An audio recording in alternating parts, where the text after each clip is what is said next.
À la gare, monsieur, s'il vous plaît. Ciao.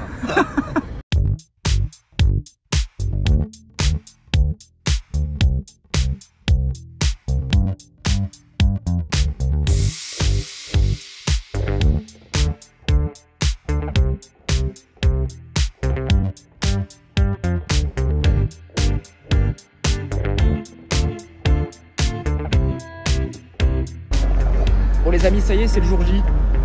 Le padré nous a amené à la gare. On est avec madame Benotto et on va direction Toulouse. On est à Marseille-Saint-Charles et on a 3h40 quasi de train. Je suis excité comme un gitan au salon de la caravane. J'espère que ça va bien se passer. Bon, c'est fait un petit kiff, on a pris la première classe, mais sauf que quand tu prends la première classe, il faut se taper toute la longueur du train. Voilà, mais on sera les premiers à sortir du coup.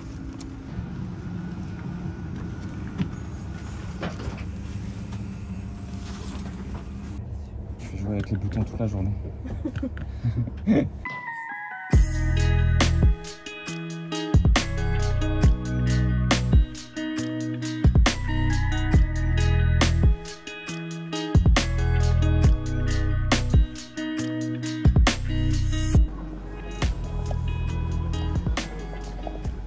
Très bien arrivé à Toulouse, on a même 3 minutes d'avance, bravo la SNCF. On va récupérer la voiture et puis après on va vous la présenter. Je sais pas si j'aurai le droit de filmer chez le vendeur, un peu stressé quand même.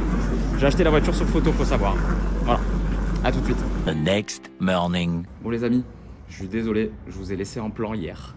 Quelle indignité. En fait, je voulais vous filmer ma réaction en voyant la voiture pour la première fois, mais ça s'est passé très vite en fait. On était sur le quai de la gare à Toulouse. Yannick, le vendeur, que je remercie 100 fois, je vais vous expliquer ensuite pourquoi, nous a récupéré, donc je voulais pas l'emmerder à filmer, etc. Et du coup, on s'est retrouvé chez lui, je l'ai payé en virement instantané, et malheureusement, le virement instantané n'a pas fonctionné, et Yannick n'a pas eu les sous instantanément sur son compte, comme c'était prévu. Yannick, je te remercie 100 fois pour ta confiance, parce qu'il m'a laissé repartir avec la voiture sans avoir l'argent sur son compte. Mais tu es devenu fou. Mais tu es devenu fou. Et donc du coup, ce petit stress m'a complètement fait oublier que je devais vous faire une vidéo. C'est con, c'est mon métier en plus. À la boulette. Et puis après, on a visité Toulouse avec des amis. Donc du coup, j'ai rien filmé. Donc là, nous sommes dimanche matin, dimanche 21. Et il est temps de vous montrer ce que j'ai acheté. Oui, mon père, j'ai encore fauté. Pour certains d'entre vous, je vous imagine comme ça là chez vous. Alors ça va faire grincer des dents, je sais. Je sais que je vous ai endoctriné avec la Twingo ces 10 derniers mois. Chupapi muñeño. Vous vous en doutiez quand même que je pouvais pas en rester là quoi. Je vais vous expliquer pourquoi j'ai acheté ça. Alors c'est une collection 1 rouge corail de 1994 avec une option que je voulais absolument, l'open air les amis. Et c'est un vrai open air. Il y a la poignée verte qui est rarissime.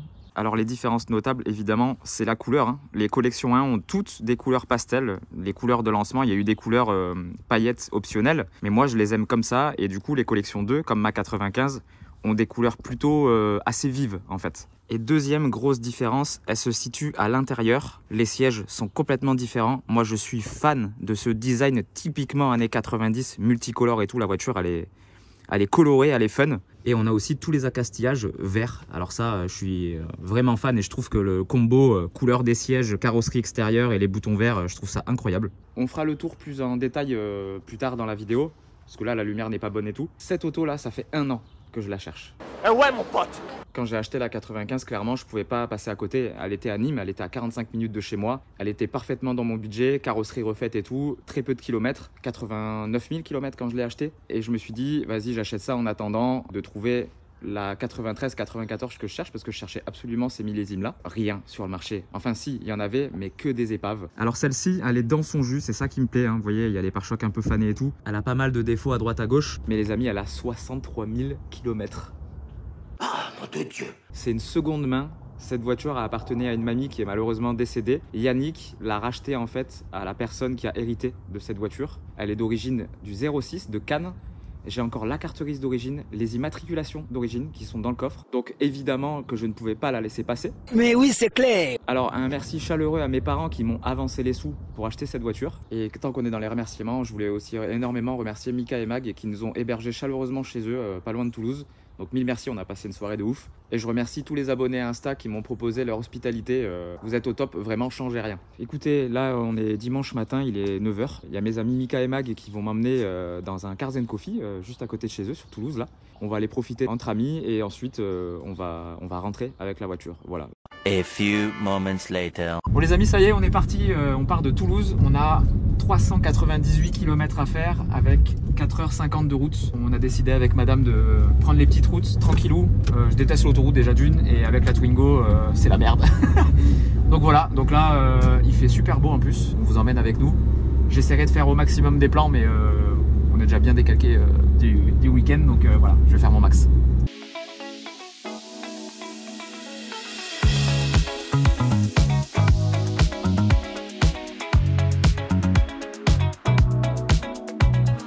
Bon ça y est, on a roulé une petite heure, on a fait 90 km. Il y a madame qui a pris les commandes du bolide. On sort du restaurant américain, j'en peux plus. La voiture roule super bien, je suis super content. Donc là on quitte Albi, madame va rouler un petit peu, je vais reprendre le volant, moi ça va me permettre de vous faire quelques petits plans de coupe sympathiques. Voilà, pour l'instant tout se passe bien.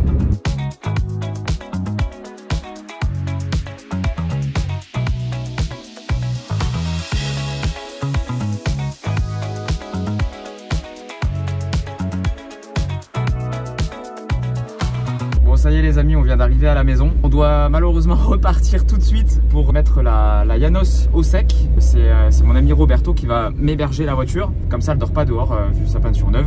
Et derrière moi il y a Lucille avec la corail. Voilà, donc on a hâte de rentrer, on a voyagé plus de 5 heures. Tout s'est très bien passé. J'ai rien filmé de bien méchant parce qu'en fait il n'y avait pas de péripéties, donc tant mieux. Ce que je vais faire, je vais vous laisser, je vais aller me reposer. Demain, je vais reprendre la voiture et on fera un tour ensemble détaillé de voir ce qu'il y a à faire et ce que vous allez avoir du coup en vidéo dans les prochains mois. Voilà. The next morning. Alors je m'excuse d'avance, hein. Une fois n'est pas coutume, avion, camion, vent. De langue. Alors je vais enfin vous présenter en détail cette petite auto. Elle a roulé. Alors vous aurez remarqué aussi que j'ai changé de veste entre temps parce que j'ai pris un strike dans les commentaires sur Short. Un mec qui me disait que j'étais un tocard parce que je présentais des Renault Twingo avec une veste Nissan.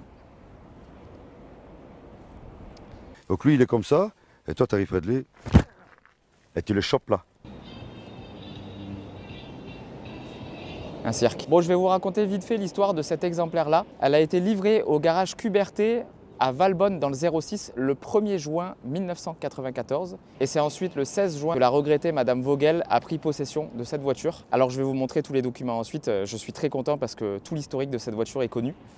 Bon, comme je le disais plus tôt dans la vidéo, elle est vraiment dans son jus cette voiture, hein. Le premier truc qui choque, c'est l'aile avant droite. Elle a clairement été repeinte ou remplacée, hein. Elle n'est pas de la même couleur, pas tout à fait.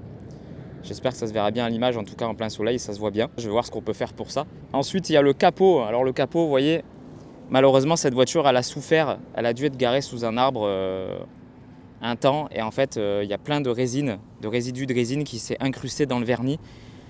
C'est la partie la plus touchée. Il y en a un peu partout sur la carrosserie. Donc j'espère qu'avec un pôle illustré, on devrait pouvoir attraper ça avec le frangin. Ensuite, on a les pare-chocs qui sont bien décolorés. Mais vous voyez, ça c'est même pas frotté par un mur ou quoi, hein. Y a de la couleur qui est restée. Et vous voyez, si j'insiste avec mon doigt en faisant chauffer, la couleur d'origine revient. Donc ceux-là, je pense pas les repeindre, on va leur faire un petit traitement à la sauce Ben. Vous allez voir dans des prochains épisodes. Les clignotants aussi sont pas très frais, hein. Ils sont vraiment ternis, donc ça on va les remplacer. Alors je remercie encore Yannick, le vendeur, qui m'a commandé 2 clignotants neufs avant que je prenne possession de la voiture. Merci Yannick. Alors la Twingo, elle est déjà équipée de plaques noires collection, ça me va pas du tout, puisque les rivets sont dégueulasses. Là, il y a des gros rivets, on voit que ça. Et c'est pas période correcte, hein. Cette voiture, elle avait des plaques jaunes derrière et blanches devant. Jaune devant, marron derrière. C'est rigolo. Comme la verte Yanos finalement, hein. Ça lui allait parfaitement. Et puis on mettra un format court devant parce que je vais vous montrer ensuite, j'ai les plaques d'origine encore et du coup j'ai le parfait modèle. Tant qu'on est devant, je vais vous montrer le compartiment moteur. Alors bah voilà, hein. 63 000 km, je crois que ça se voit. Alors ce qui est top, c'est que Yannick avait un ami qui bossait chez Renault. Yannick a possédé cette voiture depuis 2021. Tout ce qui a été fait sur cette auto depuis 2021 a été fait chez Renault. J'ai toutes les factures, donc ça c'est méga cool. Alors avant que je l'achète, la voiture n'était pas passée au contrôle technique à cause de ce phare-là qui était cassé. Alors ils ont fait des réparations chez Renault plus ou moins douteuse, on va dire. Ça fait le job, mais j'ai des phares à la maison, donc celui-là, on va le remplacer. Oh, je me fais attaquer, putain. Et tu le chopes là. Côté méca, du coup, il n'y aura rien à faire sur cette voiture.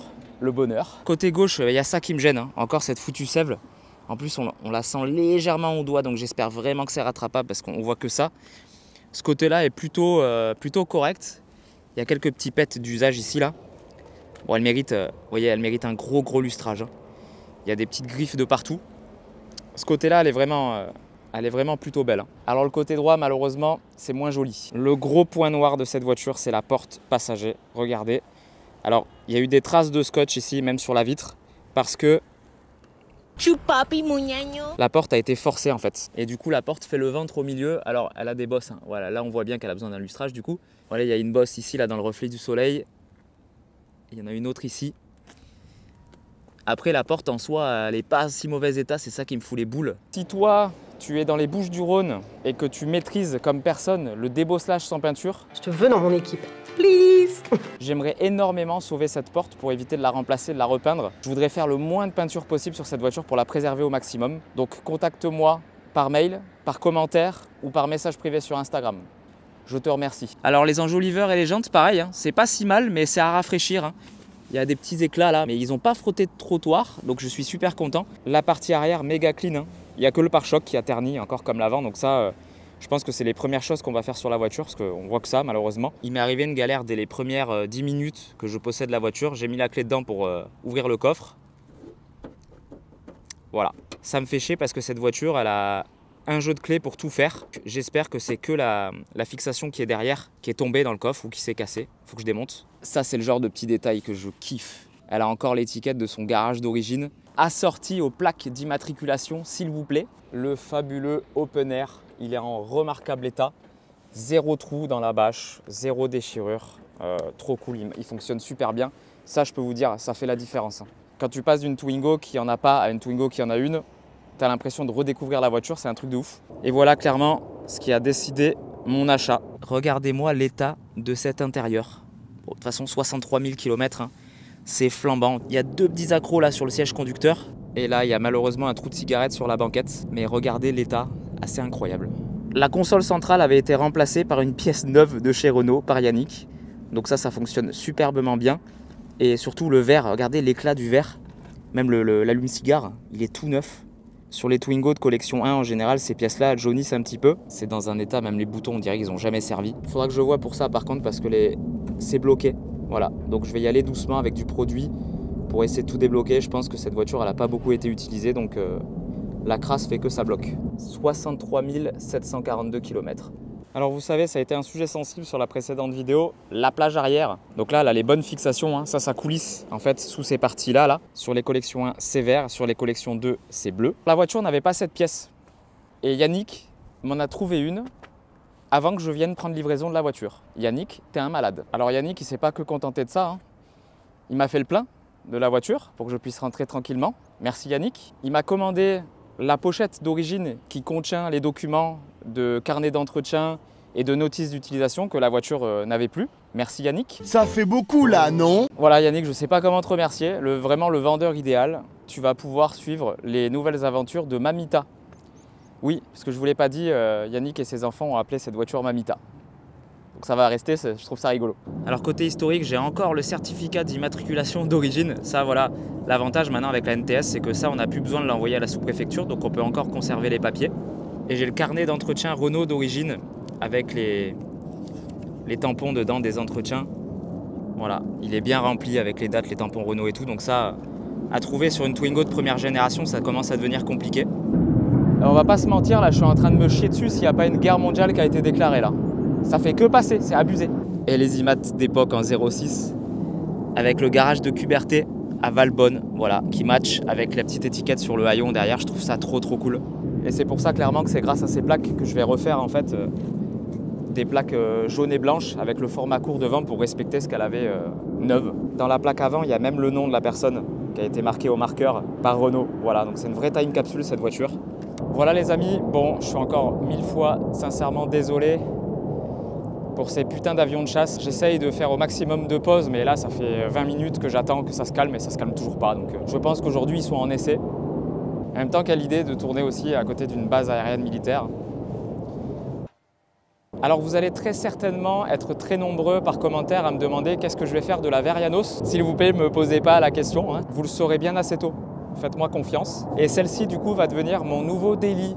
Voilà. Voilà les amis, j'espère que ce nouveau projet vous plaît. Je pense que les vidéos de restauration de cette voiture devraient arriver courant mars. On est reparti pour une nouvelle année, nouvelle Twingo. J'espère juste qu'il n'y en aura pas une chaque année, sinon je vais être dans la merde. Donc pour suivre les aventures de Mamita, je vous invite à vous abonner à la chaîne, liker et commenter la vidéo pour me dire ce que vous pensez de la voiture et surtout d'être au rendez-vous dimanche prochain pour la prochaine vidéo. Prenez soin de vous, je vous fais des gros bisous.